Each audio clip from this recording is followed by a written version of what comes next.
This results in a low blood calcium and tends to weaken the bones over time.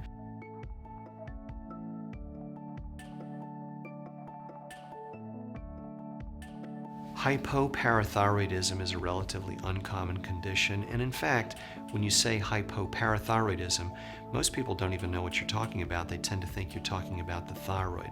But the parathyroid glands are 4 glands that are situated close to the thyroid.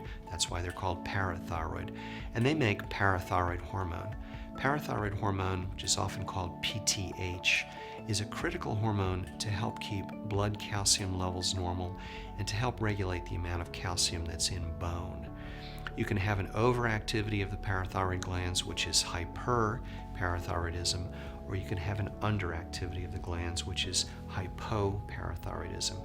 If you have hypoparathyroidism, then you're not making enough parathyroid hormone. This results in a low blood calcium and tends to weaken the bones over time because you're not capable of depositing adequate amounts of calcium in your bone. Most of the time, the problem is the result of thyroid surgery, which has inadvertently damaged or removed all of the parathyroid tissue. But there is a situation in which the body's immune system is attacking and destroying the parathyroid glands as well.